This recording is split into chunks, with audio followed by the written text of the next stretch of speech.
Bueno, vamos a hablar de astrología, pero de astrología de verdad. Cada vez que Saturno y Neptuno se unen, el mundo cambia. Esto no es una exageración, es un patrón que se repite a lo largo de la historia.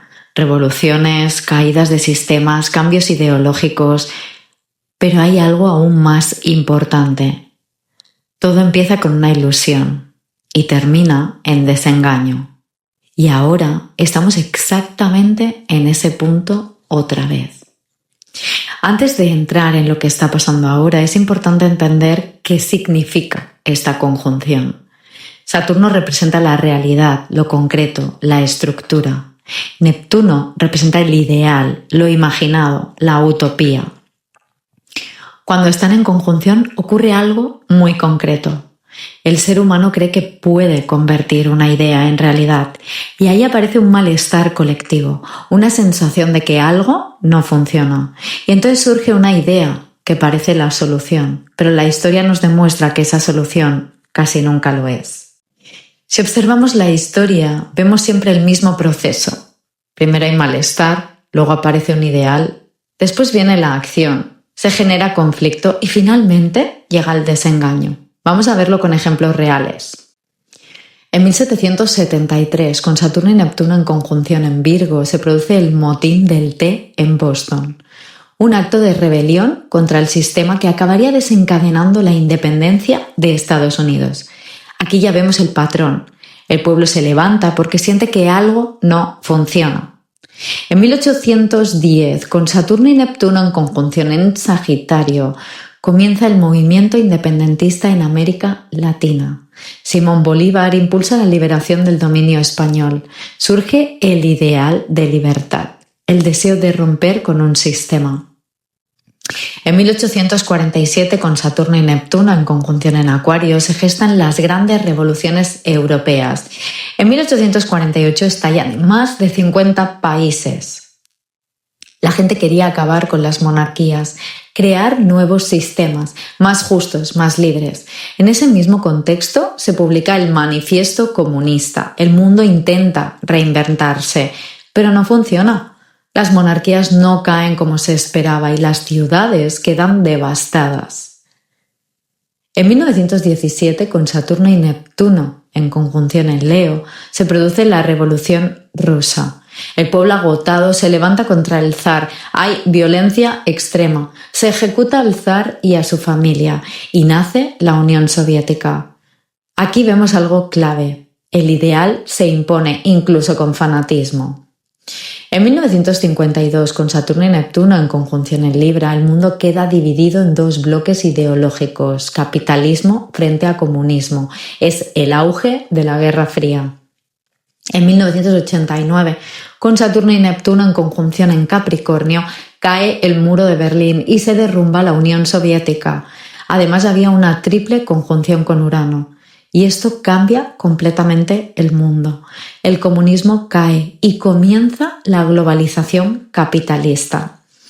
Si te fijas, en todos estos momentos había una conjunción Saturno-Neptuno y en todos ocurre lo mismo. Una ilusión colectiva, un intento de cambio y un desengaño posterior, porque el ideal nunca se sostiene en el tiempo. Y ahora llegamos a 2026, con Saturno y Neptuno en conjunción en Aries. Y aquí hay una diferencia fundamental. Aries no es un signo pasivo. Aries es acción, es impulso, es ejecución. Esto no es solo ideología. Esto es hacer cosas. Es intentar cumplir el ideal, cueste lo que cueste. Y aquí entramos en la situación actual. Muchas veces nos dicen que las guerras son por ideología o por derechos.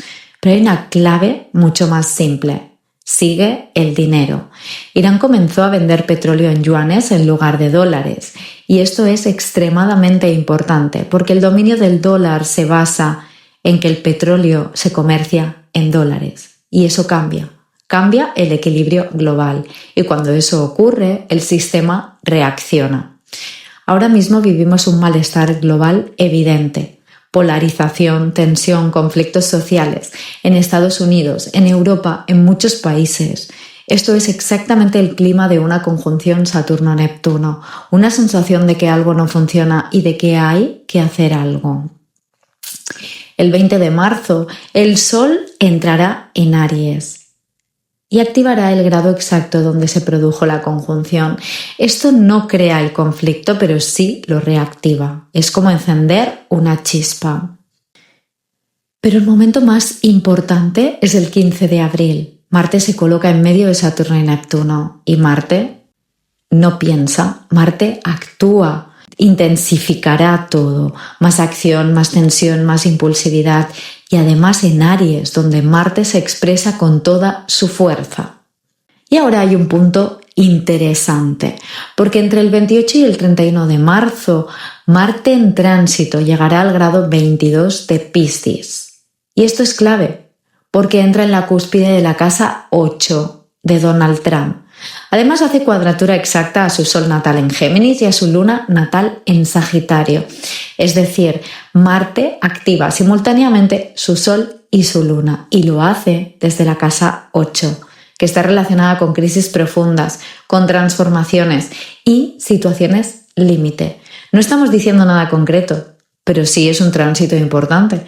Puede indicar decisiones erráticas, impulsivas o momentos críticos. Y teniendo en cuenta su personalidad, es un momento especialmente delicado. Esto no es algo que vaya a terminar rápido, porque la conjunción Saturno-Neptuno va a estar activa durante todo 2026. Puede haber momentos de calma, pero en el fondo seguirá ahí. Porque esto no es un evento, es un clima. Y si algo nos enseña la historia es que cada vez que Saturno y Neptuno se juntan, el mundo cree en algo, lucha por ello y después llega el desengaño. La pregunta es, ¿esta vez será diferente?